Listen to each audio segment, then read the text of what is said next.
I am proud to announce the Pirate Lord is back.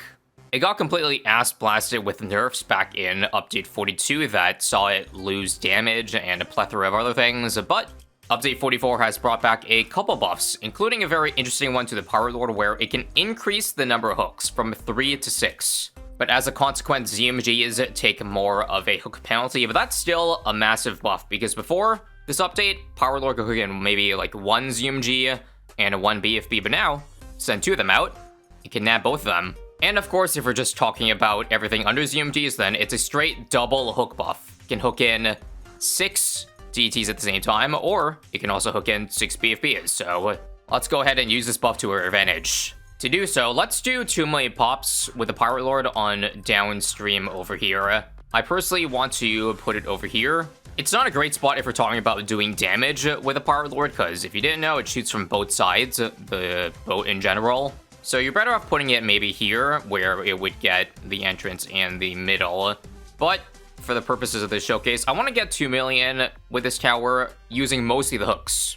Now, I actually have to start with a 100 sub to beat round 6, but after round 7, we can now get the boat. So once again, as I said earlier, because this is going to be a 2 million using mostly the hook, we're going to get buffs that benefit the hook a lot. So that's why in this spot here, if I get a sub in the bottom, to go for an Energizer, then I can have that avoid doing damage altogether. As opposed to if I put the boat up here, then to get the 50% cooldown reduction, it has to be in range of the Energizer. So some sacrifices must be made. Same thing with, I guess, other buffs like Alk buff and Brickle. Putting it up here would mean all those towers would do some damage to it. So I'm hoping a Brickle spot over here is alright. We'll try if we end up getting Jungle Drums to avoid having it go under Brickle as well. But here, right now, she can only attack if balloons get right to the exit, which is exactly what we want. Additionally, after this round, we can have this thing stop doing damage and get all the pops, starting with the boat now. Of course, top path for attack speed, that's a given. And I suppose now is a good time to bring up the fact that Cannon Ship also got buffed. Its grape damage is up from 2 to 3. I'm not gonna lie, I forgot that the grape damage did 2 on the Cannon Ship in the first place. That's nice to see, but additionally, the cannonball damage is doubled as well, so early game buffs, we love to see. I never really thought of the cannon ship as underpowered, but I'll take what I can get here. And for everything you're seeing in regards to damage here, you gotta take into account that this is only a half of the cannon ship's power, yet it's still able to hold its own pretty solidly. Try to save for monkey power right now. By the way, that also got buffed. Every single middle path has, I guess, been given some leniency after the insane nerfs back a couple months ago. So grape damage even higher now, 3 to 5. Ability cooldown 5 seconds off. 67% extra grape damage is definitely nothing to scoff at, and there it is. Easy AF save up.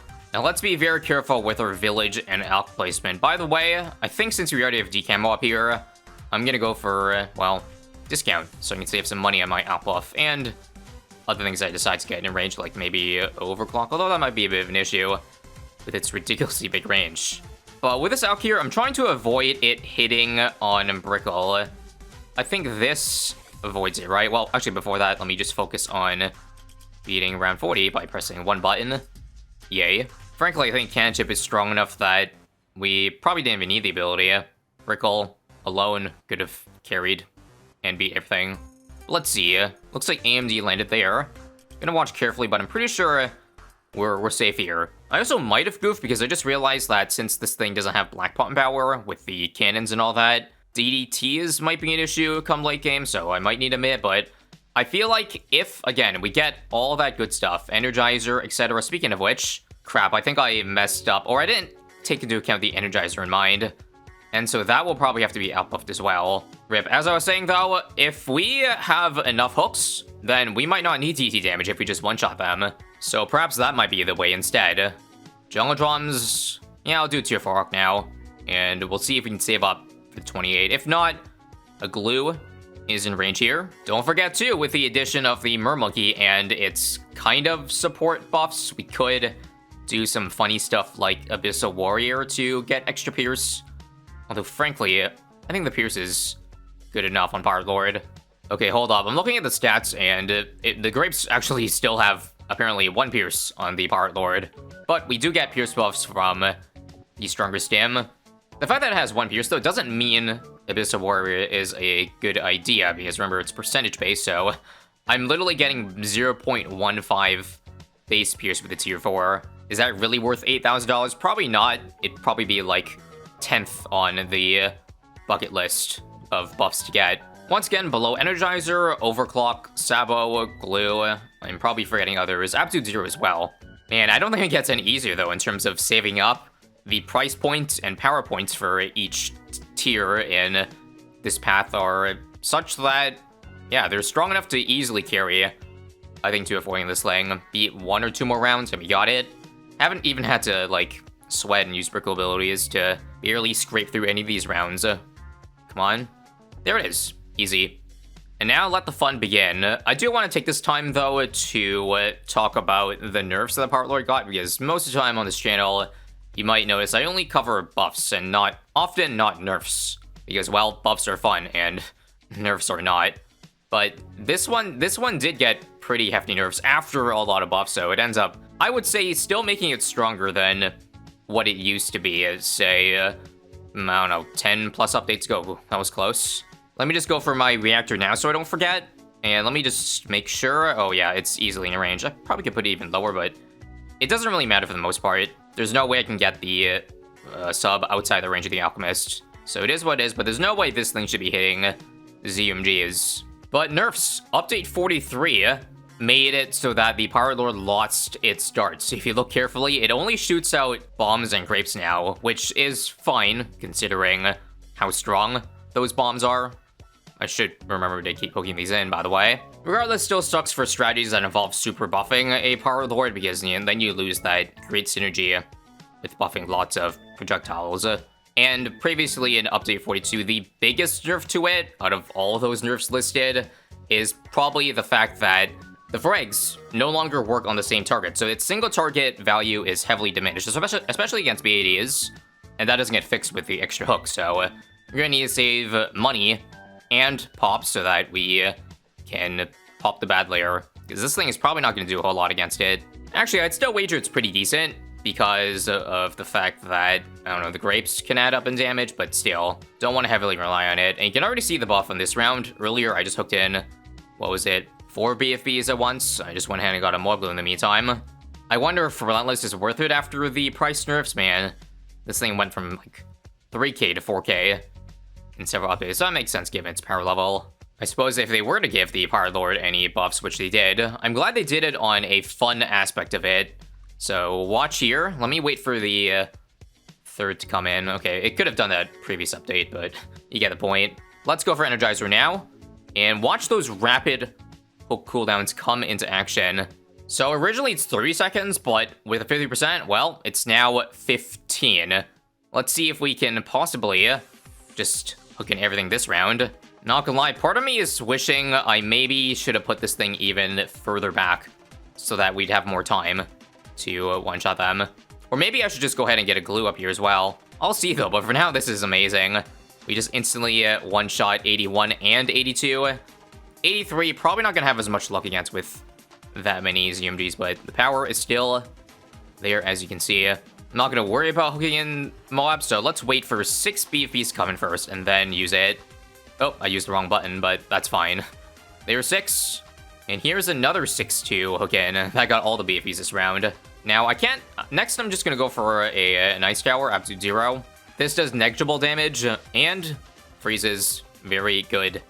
Let's use the power of the buff to hook in the 2 ZMGs this round. It's funny that you can still see 6 hooks come out from the Pirate Lord.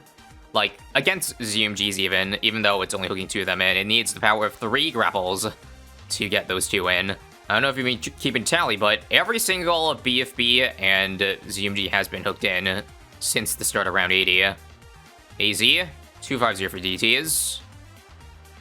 Dang, we broke the popping and skilling every BFB streak right there. Talk about speaking too soon.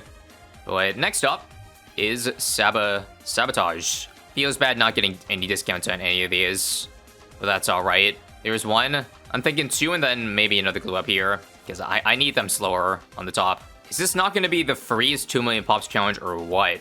I have yet to break a sweat here. Let's see if I want to use up to 0 now. We'll probably just finish the rest of this off with the brick ability. Since there's a lot of F-mobs here, I just use the up to 0. Oh, right, we're using hooks now in the ZMGs. So we gotta break down the beef, or the Moabs with our raw damage. Alright. Sabo. There's the last 2 ZMGs. And let's save our hook here. Not to beat those 2, but to get all 6 this round. By the way, we have to wait for this to TCAM all of them, because there was another change not long ago where you lost the ability to hook in DTs if the Power Lord couldn't see them. Rip to those browser challenges in the past that might have required it. Same thing with the Inferno Ring losing cam in this update. But such is the nature of browser challenges. Second Sabo, as I mentioned earlier, and another Mob Glue. And since I probably can't hook in BFBs until the 3rd ability this round, guess it's just time to brute force it. Once again, make sure to not have anything turn that bend. Although Sprinkle is going to do some insane damage to it. Yeah, seriously, nothing to worry about so far. This is the spicy round. I want to see if it's possible to hook in all 6, or all 30 DTs this round. So we'll use this immediately. I already got one Sabo out of the way. As you see, 0 damage being done. I'm going to go ahead and freeze DTs. Wait for it. Now? Come on. Sabo now? Oh, I don't think it's fast enough. Now, we're going to need 5 Power Lord abilities to get this to work. I guess I have to blow Brickle ability. This will finally allow the P-Lord to pop Lead Balloon. Damn. Maybe in a longer map you get all 30, or with even more stalls. But that's about as good as I can do. 18 out of 30 DTs one shot. We'll freeze before it gets in range of Brickle. And another usually hard round cleared, but with ease. I'll do one last Sabo and stop there. Actually, now that I think about it, Relentless would have been good for getting more DTs last round, because we probably would have had a good amount of stuns come off. Oh well. We are still keeping the streak alive of not having to deal with any of the ZMG children, and I think that'll continue to hold considering how far in the entrance they are. Another Sabo. And another Absolute Zero here. Yes, sir. 97 is usually easy, but this is the easiest I've ever had to deal with around 97. And now the goal for this round, do not let those BFEs travel too far. But once again, we're gonna have to wait like 3 more cycles of the Power Lord in order to start one-shotting them. Come on, one more. There's the one more. How about another freeze here? And another Sabo when they wear off, but man, Power Lord got like almost half of those FDTs through. Or sorry, FBFBs. Now, I could use level 3 Brickle, but kind of want to keep it for around, whatchamacallit, 99. Although, why am I really worried? Because doesn't this thing get, like... Yeah, it has half cooldown, so... Pretty sure Naval Tactics is very, very high uptime. Regardless, still not going to take any chances. I will just use the hook, though, because that is inconsequential with a 15-second cooldown. And I don't mind Brickle getting, like, 2,000 this round. It'll take 2 cycles to get all DTs here, so hopefully we can stall them long enough here with Absolute Zero and Sabo. Yes, indeed. How close are we? Looks like we only need about 30,000 pops. Hopefully one first strike should do. We'll just have it do 10k damage and see how much single target we can pull through with the P-Lord. Or do we need 20,000 damage of help? Actually, how about do something in between? This does 4,000, so 14,000. I might even need more, because you see, the damage just ain't it. We're gonna have to wait till on the way over here to pop it. And wouldn't this thing prioritize the ZMGs first? How is that gonna work? I gotta beat the DTs, like, alone. Come on. See that? Alright, next step would just be simply to do 18k damage. So that would be 2 Mega Mines and 1 first strike. And that extra 4,000 should pop it earlier enough, right? Come on, before the bend. No.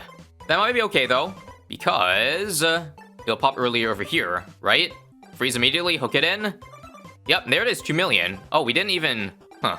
I guess I prioritized the DTs and, like, it used all 3 hooks on the DTs and then 1 on the ZMG. That's okay, though. Even if I didn't do any damage here, we would have still cleared. But now we've cleared it by 17,000. Easy peasy. And now, just for fun, since there's so many blimps in the free play rounds, how far can we make it? With Power Lord still getting, of course, a majority of the pops. To help out, we'll get Relentless Glue now. And we will do this, and another hook in. It's honestly crazy just how irrelevant Pirate Lord is now making ZMGs, because I remember before, the fact that it only could hook in one ZMG at a time still meant you, for the most part, you had to deal with it by doing raw damage. This round is not good, by the way, for the Pirate Lord took in. So we'll just use this to make it easy. And if we're talking about like how good our towers without their abilities, I would probably put Pirate Lord now in like that C tier. Never has a tier list been made so irrelevant so quickly.